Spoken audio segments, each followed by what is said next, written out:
Buksan mo to. Sino nagpapasok sa inyo? Ang kuya ko. Hakutin na natin. Chen Ji-yuan. Pinigilan ko sila pero ayaw makinig. Papasukin mo muna sila. Huwag tayong gumawa ng eskandalo. Pinigilan mo kamo. Ikaw pa nga ang nagdala sa kanila. Ate, i-swipe mo na ang card. Napakabigat kaya nito.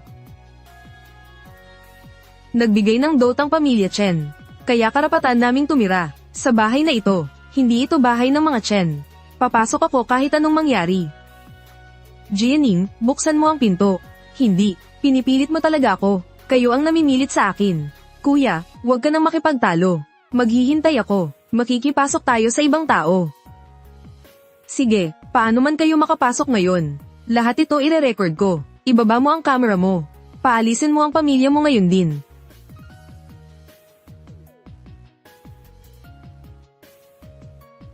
Ang aliwalas naman ng bahay na to. Dito natin gawin ang kasal ni Leong. Ilabas nyo ang mga gamit na yan. Kuya, gusto ko ang kwartong ito. Ibaba mo yan. Unan lang naman eh. Ate, kailangan ba talagang magalit? Sabi ko ibaba mo yan. Ate, huwag ka namang masyadong mainit. Hindi naman kami ibang tao. Tinawag mo lang akong ate. Hindi ibig sabihin pwedeng angkinin ang bahay ko. Maupo muna tayo at mag-usap. Naipasok na ang mga gamit. Hindi na namin ito pwedeng ibaba. Sino ang magbababa nito? Subukan nyo lang. Dito lang ako uupo ngayon. He Jianing, kung susubukan mo, napalayasin ang sarili mong biyenan. Masisira ang reputasyon mo. Ginang Magweying. Ngayon ay 27 minuto pasado alas 10 ng umaga. Pumasok kayo ng walang pahintulot. Puwersahang pumasok. Sa Kuihuyuan, Building 3, Unit 2. He Jianing, itigil mo yung video. Nire-record ko ang katotohanan. Hawakan mo ang phone ko.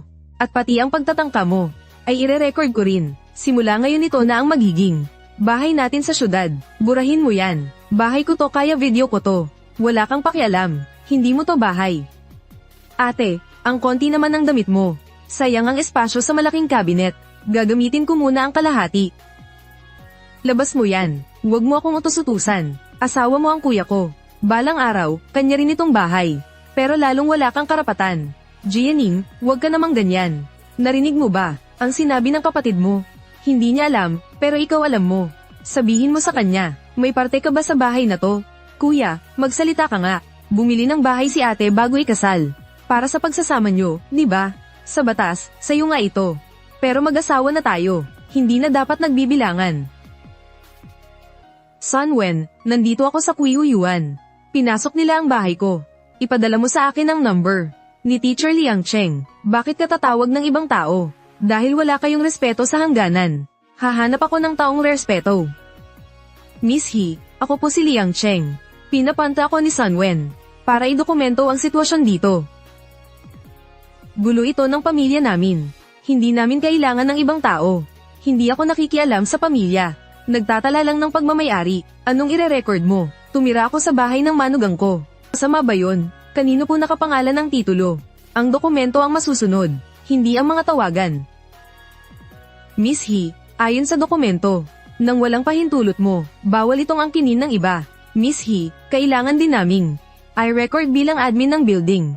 Kanina ang mga taong ito, nakasunod lang sa isa pang residente. Hindi sila gumamit ng keycard. Gutao, nung naniningil ka.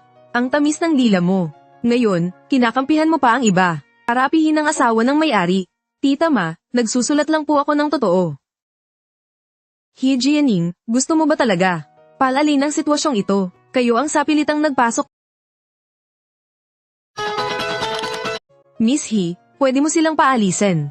Ngayon din mismo. O pwede ring alista muna natin ang mga dinala nila dito, bago magpadala ng formal na abiso. Alista mo na. Anong ibig mong sabihin? Sige, tumira kayo kung gusto nyo. Pero simula ngayon, kung may mawala sa bahay na to, o masira, o kung ilang araw kayong tumira, lahat yan may record. Jianing, huwag ka namang ganyan. Paturuin mo muna sila ng 2 araw. Pangako, aalis din sila. Kagabi sabi mo, titignan lang. Tapos ngayon, ipinasok na nila ang mga malita. Mahina ang katawan ni Mama. At si Lulo na isang babae. Delikado kung uupa sa labas. Malapit nang ikasal si Leong. Bakit hindi ka man lang umunawa?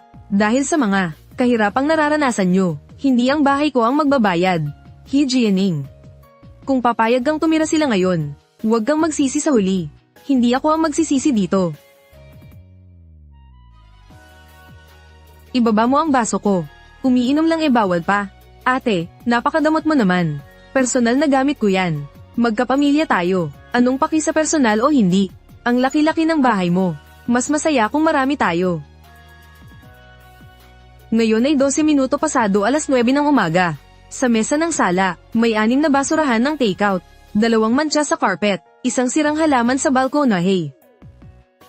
Nagbe-video ka na naman. Para kanino? Para sa taong dapat magbayad. Ma, huwag kang hamarang. Tinatakot lang tayo niyan sa camera. Saang kwarto ka natulog kagabi? Doon sa nakaharap sa araw, gusto ko. Pumayag naman ang kuya ko. Walang karapatan ng kuya mo. Jianing, huwag mong isipin. Porket may bahay, ang taas mo na. Wala akong ganyang pag-uugali. Ang ayaw ko lang, ay mga magnanakaw na tulad nyo. Hintayin mo, tatawagin ko, si Jiyuan ngayon din. Anong ginagawa mo sa kwarto ko? Kwarto mo. Nandito na ako, kung hindi sa akin to, kanino? Ang aga-aga, ano na naman ba? Ang pamilya mo, ginawang babuyan ng bahay ko. Hindi mo ba nakikita, mga maliliit na bagay, linisin mo na lang, tapos ang gulo. Ang pumasok ng walang permiso ay maliit. Ang man-iron ng gamit ay maliit. Ang agawin ng kwarto ko ay maliit. Ate, huwag mo namang sabihing inaagaw. Magkamag-anak tayo, hindi lisensya ang pagiging kamag-anak. Jiyuan, tingnan mo ang asawa mo. Ang aga-aga nakakamera, nakapasok sa atin. Tinatrato tayong mga magnanakaw. Kahit magnanakaw, alam na. Ang hindi sa kanila ay hindi kinukuha. Tama na, Jianing. Ano ba talagang gusto mo? Lumayas kayo bago magtanghali, ibalik niyo sa dati ang bahay ko. Bayaran niyo ang nasira. Talagang palalayasin mo ang mama ko. Pinapaalis ko lang ang mga pumasok ng walang permiso. Paano naman tayo? Kailangan na nating mag-usap. Anong ibig mong sabihin? Maghiwalay tayo, hatiin ang ari-arian. Pag-isipan nating muli ang relasyon natin. Kuya, tinatakot ka lang yan. Kakakasal nyo lang tapos maghihiwalay. Kaya ba niyang tanggapin ang hiya? Kaya kung tanggapin, kayo, kaya nyo bang magbayad?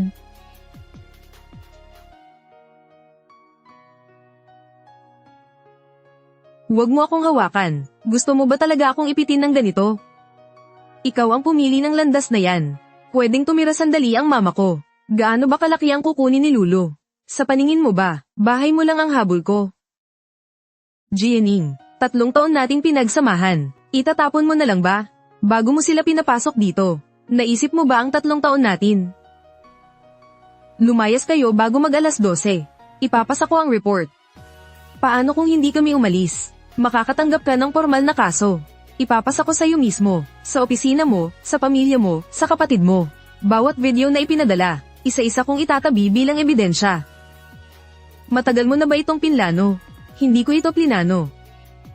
Kayo ang nagturo sa akin na lumaban.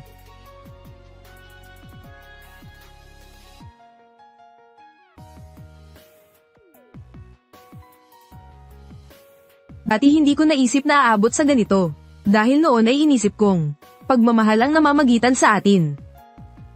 Lagi niyang sinasabing babawi siya. Pues, ngayon niya, simulan ng pagbabayad. Tungkol sa bahay, ipapasa ni Liang Cheng ang formal na abiso. Hindi ito pananakot, ito ang ibibigay, bilang huling pagkakataon nila. Kung hindi pa rin sila aalis, ay dadaan ko na ito sa proseso ng batas. Ang record, pati na ang ebidensya. Ipapakita natin ang lahat ng nasira. Ayoko sanang gawing gulo, ang lahat ng ito, Jianing. Sila ang gumawa ng gulo ng angkinin nila to, hindi sa pagprotekta sa sarili ko. Sige, gagawin ko. Magsalita ka, Jianing, sabi ni mama pumunta ka daw. Tumaas ang blood pressure niya dahil sa'yo. Nasa bahay pa rin siya ngayon.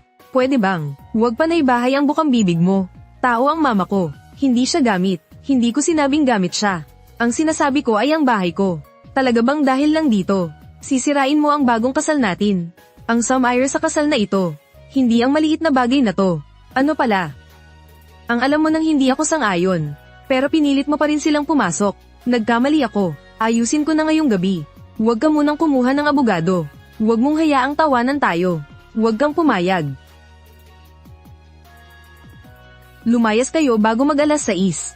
Ibalik sa dati ang lahat. Bayaran ng lahat ng nasira. At hindi ko itutuloy ang kaso. Kaya nyo bang gawin? Naghanda ka nga talaga. Oo, He Jianing, kailan ka pa? Naging ganito kalupit, simula noong inutusan mo akong buksan ng pinto. Huwag mo akong pilitin. Pinaalalahanan na kita, huwag mo akong piliting ilabas ang ebidensya. Pumirma ka. Ipapasa pa rin ang formal na kaso.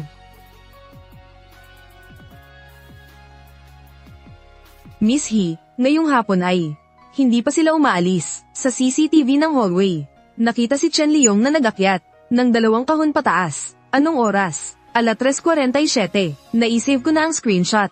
Pagpasok ko mamaya, wala nang pakialam sa awa. Kumpirmahin ko lang ang 3 bagay. Occupied pa ba?